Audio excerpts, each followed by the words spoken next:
Hi everybody, TJ Mack Vintage Cards and Nostalgia here. I'm sure most of you remember that CBS special presentation bumper. Now that was a moment in time. If you grew up in the 1970s or 1980s, that brief but unforgettable animation, a swirling starburst graphic paired with bold, brassy music, signaled to a kid that something important, exciting, and just a little bit magical was about to happen. Now, it only lasted a few seconds, but to this day, I can still picture the soft glow on our old console TV. You knew a holiday special like Rudolph the Red-Nosed Reindeer or It's the Great Pumpkin Charlie Brown was coming on. It's funny, my wife will still buy zingers for our kids' lunches, and it takes me right back to the Dolly Madison ads that would appear during those specials. Now, this is what we call nostalgic anchoring, how certain images, sounds, objects, or experiences anchor you to a moment in time, especially your childhood or formative years.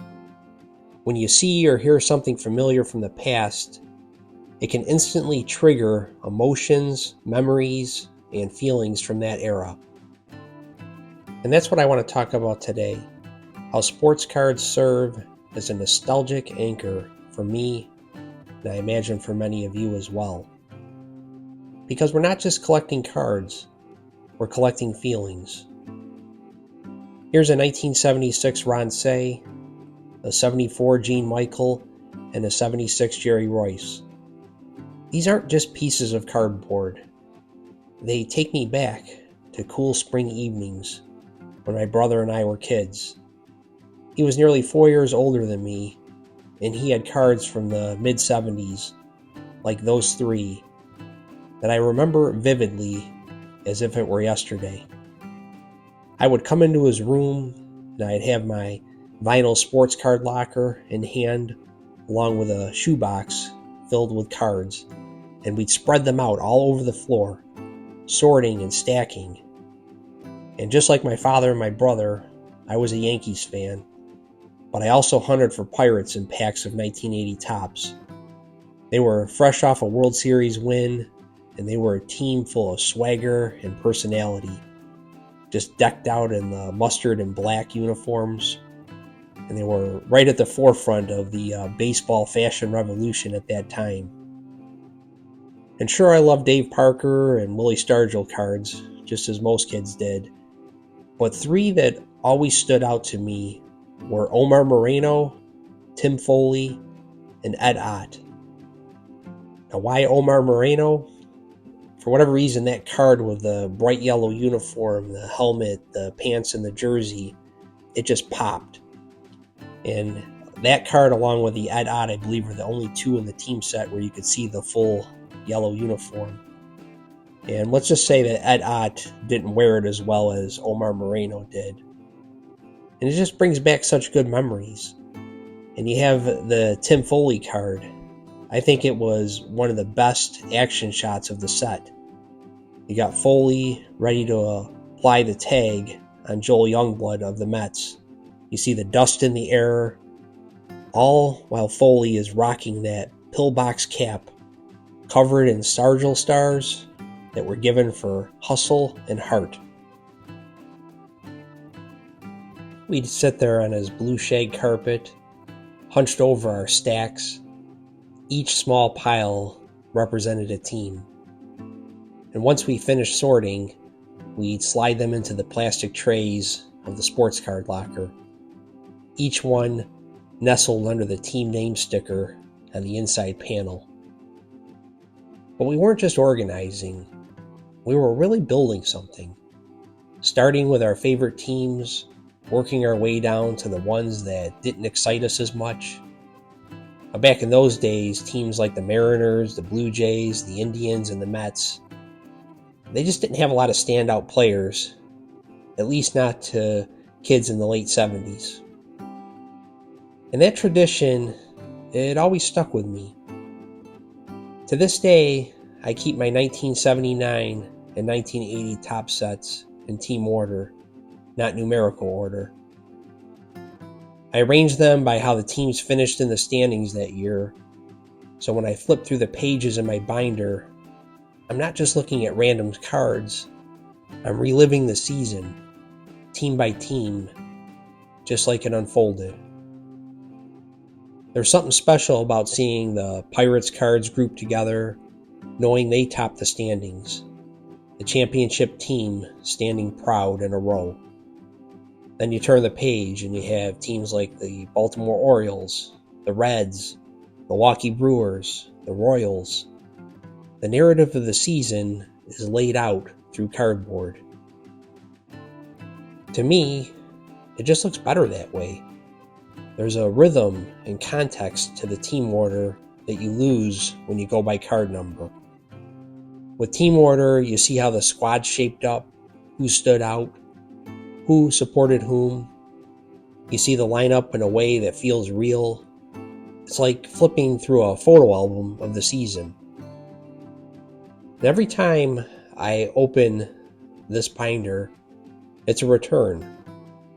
A return to simpler joys, to brotherhood, to shag carpet and shoeboxes, to the quiet beauty of baseball that can be captured inside a Topps wax pack. The next card I want to share with you is this 1972 Topps Hank Aaron. And for me, it's a special one. This was the very first Hank Aaron card I ever owned. I picked it up around 1986 or 87 from a magazine similar to this one that would have ads inside where you can order cards from different years. Now I remember it clearly. I paid $10 for the Aaron and another $10 that got me a bundle of 100 different cards from the 72 set. And I can still remember how it felt pulling that Aaron card out of the envelope. It wasn't just a card. It was Hank Aaron. There was just something magical about owning a piece of a legend. Now guys like Mantle, Mays, Aaron, Koufax, and Clemente, they weren't just great players. They had an aura about them. Even back then, they felt larger than any player in the game at that time, like they belonged to a higher tier of baseball greatness. And when I look at the 72 Topps design now, with those big, bold team names that seem to pop right off the card, surrounded by those two little stars, it instantly takes me back. The style reminds me of the opening graphics from the ABC Sunday Night Movie back in the late 70s and early 80s. ABC Sunday Movies.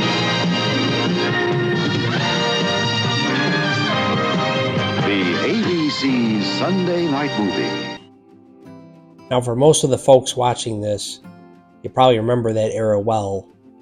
But for any of the younger viewers, this was before cable, before streaming, even before most of us had VCRs. If you wanted to watch a movie, you either went to the theater or you just waited until it came on TV. And that could take months. Now, I remember when a network would finally air something big, like for a kid, Superman 2 or Jaws. It was an event. All the kids in the neighborhood would be buzzing about it. My parents would let me stay up late. My mom would make popcorn on the stovetop. It really felt like a celebration, a time for people to come together.